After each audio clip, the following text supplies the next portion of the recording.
Hello friends. आज मैं आपको द कंज्यूरिंग मूवी की एक्सप्लेनेशन करने जा रहा हूँ।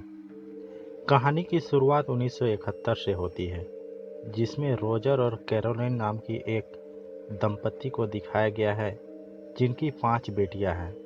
वे फार्म हाउस की तलाश में हैरिसविले आते हैं, जहां आकर वे काफ़ी खुश दिखाई दे रहे थे। यहाँ हम उनकी 5 बेटियों को देखते हैं, जिनका नाम एंड्रिया, नैन्सी, क्रिस्टीन, सिंडीन। घर बाहर से काफ़ी खूबसूरत दिखाई दे रहा था और घर के सभी मेंबर घर के अंदर प्रवेश करते हैं और वहाँ खुश होते हैं। पर उनके साथ एक कुत्ता भी रहता है, जिसका नाम सैडी है। वो घर के अंदर नहीं जा रहा था। सैडी घर के बाहर ही था और ज़ोर ज़ोर से भौंक रहा था। ऐसा लग रहा था मानो उसने कुछ ऐसा देख लिया हो, जिसके कारण वह घर के अंदर जाना नहीं चाहता। घर के अंदर पहुंचते ही माँ बेटी लोग हाइड एंड सीक खेलने लगते हैं और उनका हस्बैंड भी काफ़ी खुशी दिखाई दे रहा था। घर के अंदर उन्हें एक तहखाने का भी पता चलता है, जिसमें से काफ़ी अजीब सी स्मेल आ रही थी। उस घर में उनका दिन तो काफ़ी सुहाना बीता, पर जैसे जैसे रात होती है, हम देखते हैं कि उस घर में अजीबोगरीब घटनाएं होना शुरू होती है। रोजर, कैरोलिन और उनकी 5 बेटियां ये महसूस करते हैं कि इस घर में अजीब चिल्लाने और चीखने की आवाज़ आ रही है। उनकी नज़र तस्वीरों के ऊपर पड़ता है, जहां वे देखते हैं कि तस्वीरें अपने आप गिर रही हैं। घर के अंदर एक डर का माहौल था, जो पूरा फैमिली महसूस कर रहा था। आगे हम यह देखते हैं कि ठीक 3:07 में घर की सारी घड़ियां एक टाइम पे रुक जाती है और काम करना बंद कर देती है। उनका रात तो किसी तरह बीता, पर अगले ही दिन हम घर के आंगन में काफ़ी सारी पक्षियाँ मरी पड़ी देखते हैं और उनके कुत्ते सैडी की मौत को भी घर के बाहर दिखाया गया है। सैडी की मौत कैसे हुई, यह किसी को पता नहीं चलती है और पूरा परिवार सदमे में जा बैठता है। इस दिन तो उनका ठीक बीता, पर फिर रात होते ही उनकी बेटी क्रिस्टीन को एक आत्मा दिखाई देती है। सिर्फ क्रिस्टीन को ही नहीं, उनकी सभी बेटियां जैसे एंड्रिया, नैन्सी, सिंडी, अप्रैल के साथ अलग अलग पैरानॉर्मल एक्टिविटी होने लगती है। आगे हम यह भी देखते हैं कि उनकी मम्मी कैरोलिन के शरीर में अजीब प्रकार के घाव उभर रहे थे। ये घाव कौन कर रहा था, हमें पता नहीं चलता है। रात में हम यह भी देखते हैं कि उनकी बेटी एंड्रिया और सिंडी को सोने के टाइम ऐसा लग रहा था मानो कोई उनका पैर खींच रहा हो। पूरा परिवार डर जाता है और ज़ोर ज़ोर से चिल्लाने चीखने लगता है। इस तरीके की घटनाएं उनके साथ दिन प्रतिदिन होती रहती है और इससे वे काफ़ी चिंतित हो जाते हैं और काफ़ी डर भी जाते हैं। इन सभी घटनाओं से घर का पूरा परिवार सदमे में जी रहा था। रोजर और कैरोलिन को यह जल्दी समझ में आ जाता है कि उनके घर में कोई और भी रह रहा है, जो उनके साथ ही है और उन पर नज़र बनाए हुए है। कैरोलिन यह डिसाइड करती है कि वह घोस्ट एक्सपर्ट से मिलेगी, जिनका नाम एड और लॉरेन है। एड और लॉरेन हस्बैंड वाइफ है, जो कि एक पैरानॉर्मल एक्सपर्ट हैं, जो लोगों की मदद भूत प्रेत और बुरी आत्माओं को भगाने में करते हैं। कैरोलिन घर में हो रहे सारी घटनाओं का जिक्र एड और लॉरेन के साथ करती है, जिससे एड और लॉरेन समझ जाते हैं कि इनके घर पे किसी बुरे साया का प्रभाव है। एड और लॉरेन कैरोलिन को कहते हैं कि अगले ही दिन हम आपके घर में आएंगे आगे की तहकीकात करने, ताकि हम उस घर में यह देख सके कि आपके घर में कौन सा साया मंडरा रहा है। अगले ही दिन हम यह देखते हैं कि एड और लॉरेन कैरोलिन के घर पे आते हैं, जहां वे उनकी 5 बेटियों और उनके हस्बैंड से मिलते हैं। घर आने के बाद वह उनसे पूरी बातचीत करते हैं, जिसमें रोजर और कैरोलिन बताते हैं कि कुछ दिनों से घर में अजीबोगरीब घटनाएं घट रही है। जैसे रात में 3:07 में घड़ियां काम करना बंद कर देती है हमारी घरों की लगी हुई तस्वीरें अपने आप गिर जाती है और ऐसा महसूस होता है जैसे हमारे बेड पे, बाथरूम में, किचन में कोई है।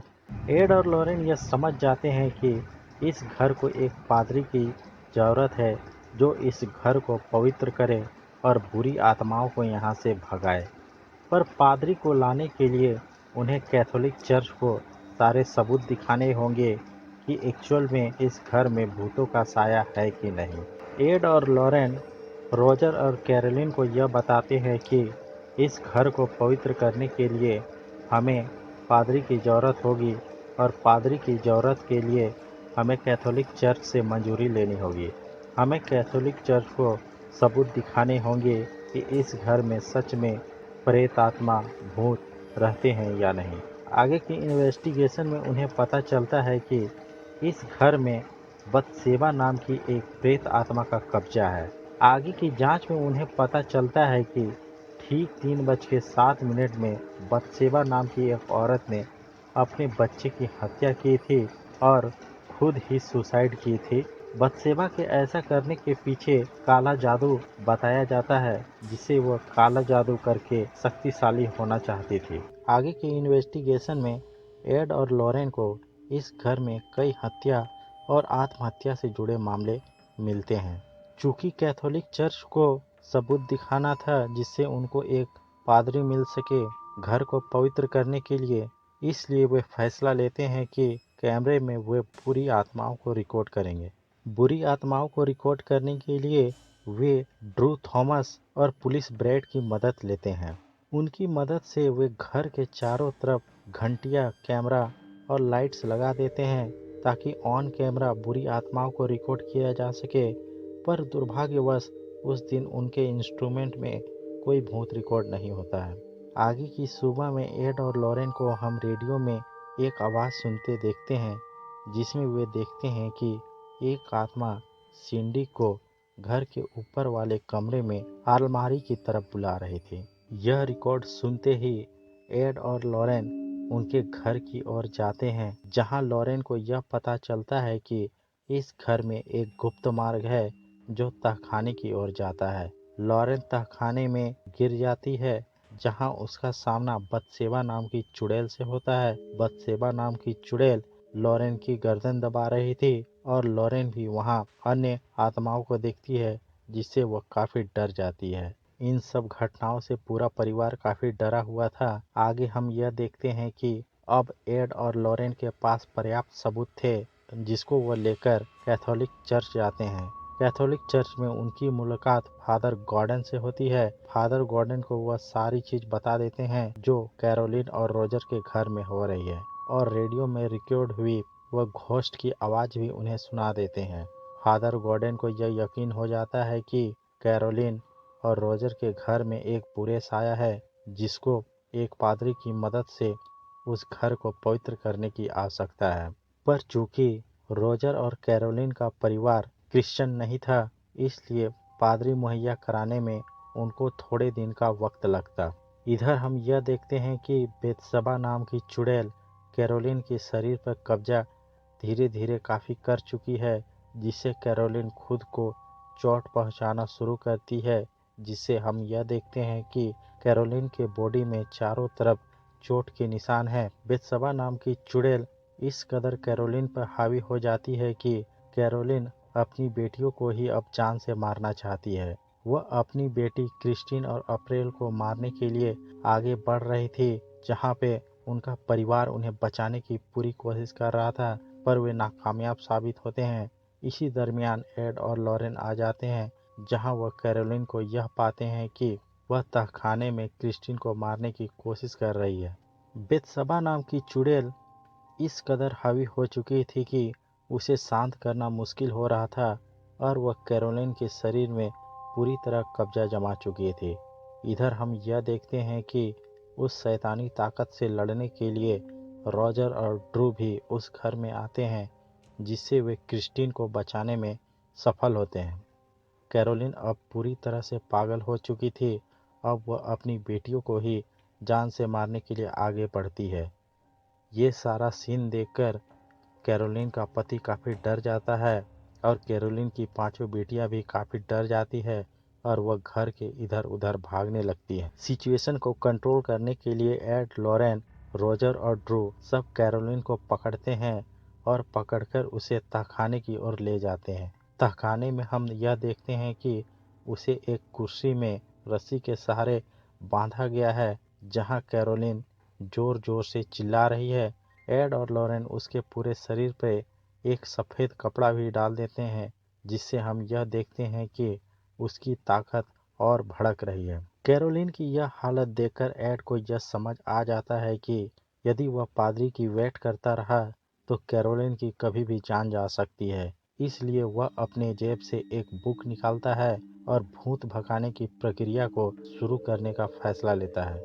हम यह देखते हैं कि एड, लॉरेन, रोजर और ड्रू उस कैरोलिन आत्मा के चारों तरफ खड़े हुए हैं और एड लगातार मंत्र को पढ़े जा रहा है। हम यह देखते हैं कि एड के मंत्र पढ़ने से बेत्सबा का भूत जो कैरोलिन के अंदर था वह काफी क्रोधित हो जाता है और वह कैरोलिन का शरीर को ही ऊपर हवा में उठा लेती है। आगे हम यह देखते हैं कि बत्सेबा चुड़ैल की ताकत काफी बढ़ चुकी थी और वह इन सब से आउट ऑफ कंट्रोल होकर अपनी ही बेटियों की ओर बढ़ती है उनको मारने के लिए। रास्ते में उसकी सबसे छोटी बेटी अप्रैल आती है, जिसे वह जान से मारने के लिए आगे बढ़ती है, पर उसकी छोटी बेटी अप्रैल को कैरोलिन के हाथों से किसी तरीका से बचा लिया जाता है। फिर आगे हम यह देखते हैं कि एड और लॉरेन किसी तरीका से कैरोलिन को पकड़ लेते हैं, जिसे एड अपनी मंत्र पढ़ने की प्रक्रिया जारी रखता है और लॉरेन को हम यह देखते हैं कि वह कैरोलिन के माथे को पकड़ती है और उसे अपने परिवार के बारे में सोचने के लिए बोलती है। यह दृश्य इतना खौफनाक और भयंकर था कि पूरा परिवार के साथ साथ एड और लॉरेन और रोजर और ड्रू भी काफ़ी डर जाते हैं। आगे हम यह देखते हैं कि जैसे जैसे लॉरेन कैरोलिन को उसके परिवार के बारे में याद दिला रही थी और इधर एड लगातार मंत्र पढ़े जा रहा था, जब कैरोलिन अपने हस्बैंड और पांचों बेटियों के बारे में वह सुनहरे पल याद करती है तो उसके अंदर बत्सेबा नाम की प्रेत आत्मा का असर धीरे धीरे कम पड़ने लगता है। इधर हम यह भी देखते हैं कि एड अपनी पूरी ताकत के साथ मंत्र पढ़ने की प्रक्रिया को जारी रखे हुए है और लॉरेन कैरोलिन के माथा को पकड़कर उसे कंट्रोल करने की पूरी कोशिश कर रही है। जैसे जैसे कैरोलिन अपने परिवार के साथ बिताए हुए सुनहरे पल को याद करती है, बत्सेबा नाम की बुरी आत्मा का असर उसके बॉडी से धीरे धीरे कम होता है। ऐसा करते करते एड अपनी मंत्र की प्रक्रिया को पूरा करता है, जिसे बत्सेबा नाम की चुड़ैल पूरी तरीका से कमजोर हो जाती है और वह कैरोलिन की बॉडी से अचानक बाहर निकल जाती है। इस तरह हम यह देखते हैं कि एड और लॉरेन अंततः अपने काम में सफल हो जाते हैं और वो बत्सेबा नाम की चुड़ैल कैरोलिन का शरीर को पूरी तरीके से छोड़कर वहां से गायब हो जाती है। आगे के कुछ दिनों में हम यह देखते हैं कि अब कैरोलिन, रोजर और उनकी 5 बेटियां काफी खुश है। अब उनके ऊपर किसी प्रकार का साया मंडरा नहीं रहा है और इधर हम यह देखते हैं कि एड और लॉरेन को एक शापित बॉक्स मिला था उस घर से, जिसे वह लेकर अपने घर ले जाते हैं। तो दोस्तों यहीं पे द कंज्यूरिंग 2013 मूवी की एक्सप्लेनेशन खत्म होती है। अगर आपको यह वीडियो पसंद आया हो तो कृपया इसे लाइक और सब्सक्राइब करना ना भूलें। मैं आपसे फिर मिलूंगा किसी नए इंटरेस्टिंग टॉपिक के ऊपर। तब तक के लिए बाय।